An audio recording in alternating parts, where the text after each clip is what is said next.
طلاق کا صحیح طریقہ کیا ہے، طلاق کس وجہ سے دی جا سکتی ہے؟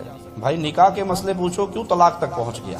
اگر کبھی اللہ نہ کرے، اللہ نہ کرے، اللہ نہ کرے مسلمان کا گھر ٹوٹے، مسلمان کا گھر برباد ہو، اللہ نہ کرے کسی کی باپ کو، کسی کے بیٹی کو طلاق ہو، کوئی بچے اپنے باپ سے محروم ہو، کوئی بچے اپنی ماں سے محروم ہو، اللہ نہ کرے کسی پہ یہ وقت آئے، اور اگر اللہ نہ کرے مجبوری میں آئے تو کبھی غصے کی حالت میں طلاق نہ دے، آؤٹ آف کنٹرول ہوتا ہے۔ اسی لیے ایک صحابی نے آ کے رسول اللہ صلی اللہ علیہ وسلم سے جب سوال کیا مجھے کوئی نصیحت کرے، تو آپ نے فرمایا غصہ نہ کر۔ انہوں نے پھر کہا مجھے نصیحت کرے، آپ نے کہا غصہ نہ کر۔ انہوں نے پھر نصیحت کے لیے سوال کیا، آپ نے کہا غصہ نہ کر۔ کبھی میاں بیوی میں لڑائی جھگڑے کی نوبت آئے تو یاد کر لیجئے دونوں فریقوں کو چاہیے، بیوی کے اوپر لازم زیادہ حق بنتا ہے کہ وہ اپنی زبان کو بند کرے، اور اگر عورت زبان پہ کنٹرول کر لے، خامد 220 سے ڈائریکٹ 110 پہ آ جاتا ہے۔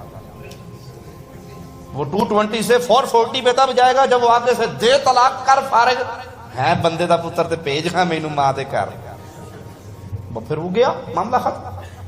غصے کی حالت میں کبھی طلاق نہ دے، کیونکہ غصے میں انسان کی عقل کام نہیں کر رہی ہوتی۔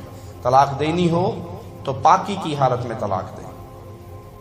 ایسے عورت فارغ ہوئی ہے، پاک ہوئی ہے، آپ سوچ لیں، سوچ بچار کر لیں، گزارا نہیں ہو سک رہا، مجبوری کی حالت کو پہنچ گئے تو غصے سے نکل کر پھر اس کو ایک طلاق دیں تاکہ آپ کے پاس چانس باقی ہو۔ ایک مجلس میں 3 طلاق دینا بدعت ہے، بدعی طلاق ہے، یہ درست نہیں ہے۔ کن وجوہات پر طلاق دی جا سکتی ہے؟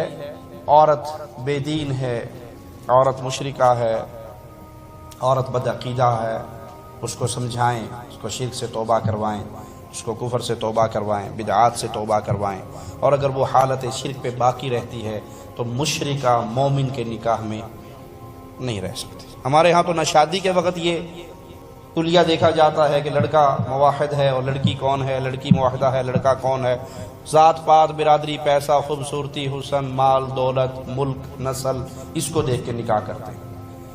کوئی مومنہ کسی مشرک سے نکاح نہ کرے۔ جس طرح ولی کی اجازت کے بغیر لڑکی کا نکاح نہیں ہوتا، اسی طرح لڑکی کی اجازت کے بغیر ولی اس کا نکاح نہیں کر سکتا۔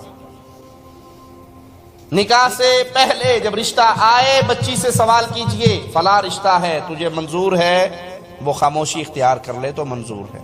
یہ نہیں کہ آپ بچی کو گھاس بھی نہ ڈالیں، غریب سے پوچھے بھی نہ، اور باہر سے اس کا رشتہ ڈن کر دیں، اور اس کو صرف نکاح کے وقت مامے کو بھیج دیں کہ وہ زبردستی انگوٹھا لگوا کے لے آئے۔ یہ بچی کے ساتھ ظلم ہے۔ لڑکی اگر راضی نہ ہو وہ نکاح نہیں ہوتا۔